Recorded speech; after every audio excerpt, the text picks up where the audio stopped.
il me semble important de comprendre comment fonctionne l'apnée obstructive du sommeil. Qu'est-ce qui fait qu'un patient va développer un syndrome d'apnée-hypopnée obstructive du sommeil? De façon excessivement schématique, on peut considérer que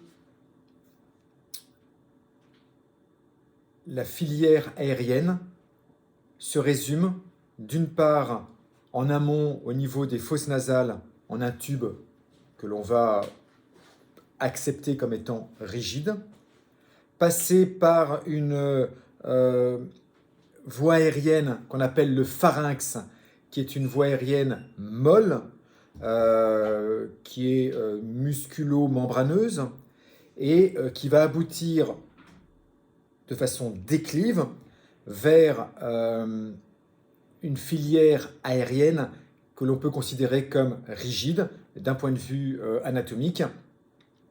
Ce sera bien évidemment le larynx, la trachée et les bronchioles qui vont se disperser bien sûr au niveau du poumon.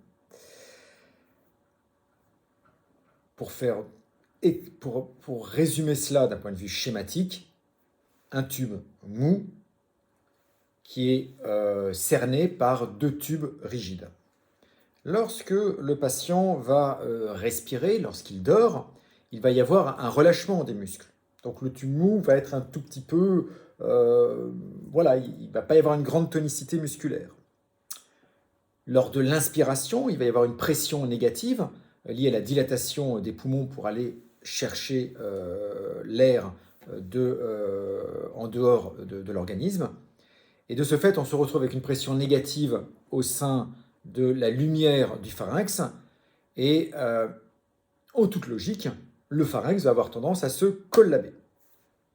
Chez un patient qui est sain, qui ne présente pas d'apnée obstructive du sommeil, cette perte de tonicité pendant la nuit va être compensée par l'action des muscles, muscles qu'on appelle soit dilatateurs, soit élévateurs au niveau du pharynx.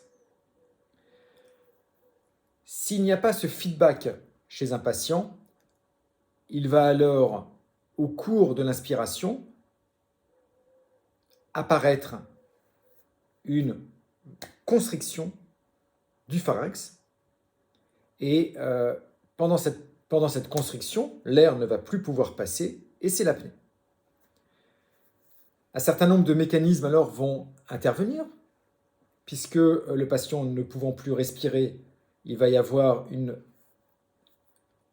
désaturation avec une hypoxémie qui va apparaître et afin d'éviter le décès, l'organisme va stimuler le système sympathique qui est le système du stress. Vont apparaître une tachycardie, une hypertension artérielle et le patient va ainsi pouvoir se réveiller. Il va inspirer de façon importante, retrouver un peu ses esprits, c'est ce qu'on appelle soit pendant la période de micro-réveil ou de réveil en fonction de sa durée, et il va se rendormir. Il se rendort et il se réveille de nouveau parce qu'il va y avoir de nouveau une obstruction lors d'une future inspiration.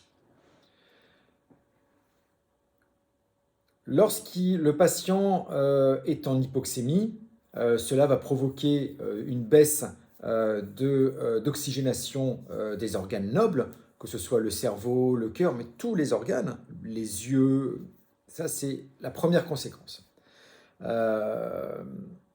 Deuxième conséquence, il va apparaître, à moyen ou long terme, l'apparition de radicaux libres. C'est le stress oxydatif.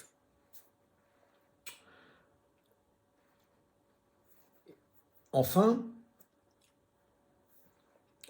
le sommeil n'est pas simplement important pour se sentir reposé le matin au réveil, c'est que c'est une étape fondamentale au cours de notre vie qui permet à l'organisme de récupérer. Et en particulier, certaines études ont montré récemment que c'était pendant le sommeil que le cerveau allait être nettoyé d'un certain nombre de toxines qui pouvaient engendrer à terme, de par leur accumulation, un certain nombre de démences, dont la maladie d'Alzheimer. De par ces différents phénomènes, on se retrouve avec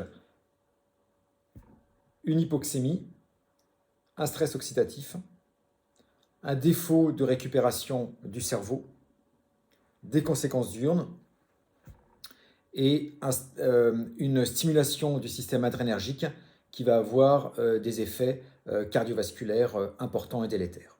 Nous allons voir maintenant dans une autre vidéo les conséquences directes sur la santé de cette apnée obstructive du sommeil.